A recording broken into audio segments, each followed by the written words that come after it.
थी। इस हर्ष मेहरा की हिम्मत तो देखो।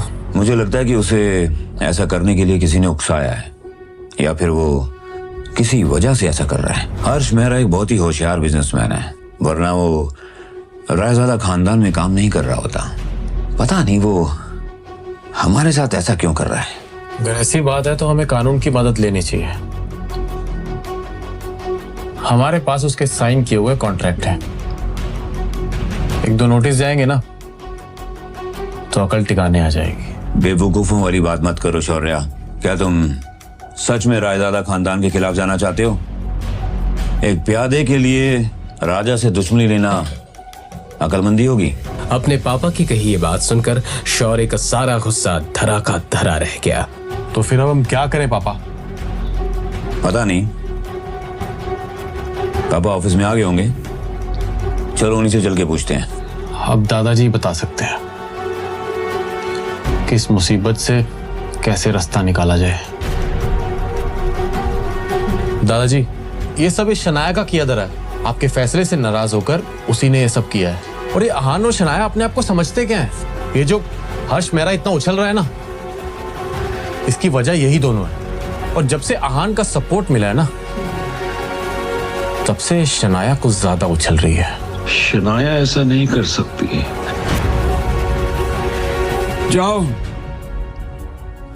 जाकर शनाया से माफी मांगो, मुझसे मनाओ। जो भी हो, कल शनाया को कंपनी में वापस लौटना ही होगा। लेकिन दादाजी, मैं कोशिश करता हूं। कोशिश नहीं, काम पूरा करके आओ। कल शनाया को हर हालत में ऑफिस आना ही पड़ेगा। शौर्य ने इस बात पर दांत पीस कर हामी भर दी।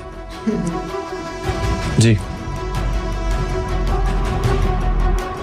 करीब करीब आधे घंटे बाद शनाया का फोन बजा, मगर जब उसने कॉलर आईडी पर शौर्य का नाम देखा तो उसने तुरंत कॉल काट दिया। तो उसने कोई चारा न होने के मारे एक बार फिर से शनाया को कॉल किया। इस बार शनाया फिर से कॉल काटना चाहती थी, लेकिन अहान ने फोन उठा लिया।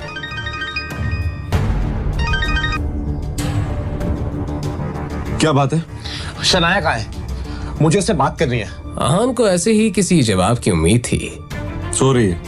अरे तो उसे जल्दी उठाओ, मुझे उससे बहुत जरूरी बात करनी है। शौर्य की बात के जवाब में अहान ने बिना कुछ कहे कॉल काट दिया। दूसरी तरफ से बज रही बीप को सुनकर शौर्य गुस्से से तिलमिला उठा। अरे बेटा, एक बार फिर फोन कर ले।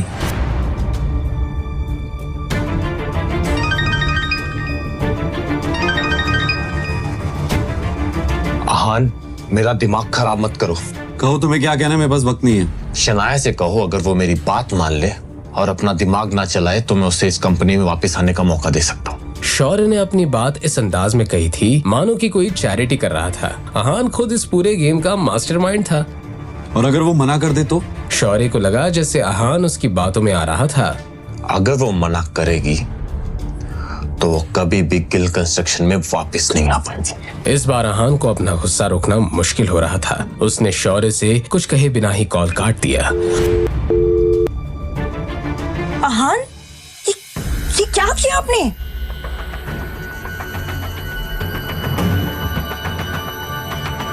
क्या शनाया अहान से नाराज हो गई थी? अब अहान उसे कैसे मनाएगा? क्या होगा शौर्य और नीरज